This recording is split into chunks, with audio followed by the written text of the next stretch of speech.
என்ன இவர் பொதுவான தலைவர் கிடையாது, இவர் தலித் அப்படின்னு ஒதுக்கி முத்திர குத்த பாக்குறான். தலித்துகளே இருக்கிறவன்லாம் எங்களெல்லாம் தலித்துன்னு சொல்லக்கூடாது, திருமாவளவன் பறையன் அப்படின்னு முத்திர குத்த பாக்குறான். பறையர்களே பிழைப்புவாதிகள் என்ன பண்றான், இவர் பறையரே இல்ல, பறையருக்கு எதிரி அப்படிங்கிறான். இதெல்லாம் ஏன் சொல்றான்னா, நான் பெரியாரின் பிள்ளையாக இருப்பதுதான் காரணம்.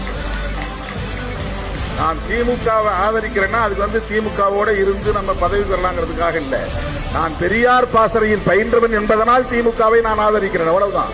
Very simple. உடனே திமுகவுக்கு கொத்தடிமை, திமுக 2 சீட்டு 3 சீட்டு அது கூட உன்னால வாங்க முடியாம தான் நீ கிடைக்கிற வெளியில. ஒரே ஒரு கவுன்சிலர் சீட்ல கூட உன்னால ஜெயிக்க முடியல. அதுல என்ன பெருமை? பாலிடிக்ஸ்ல ஸ்ட்ராட்டஜி தான் முக்கியம். யாரோடு கூட்டணி சேரணும், எப்படி வெற்றி பெறணும், எப்படி அதிகாரத்தை பகிர்ந்து கொள்ளணும் அப்படிங்கறதா ஸ்ட்ராட்டஜி.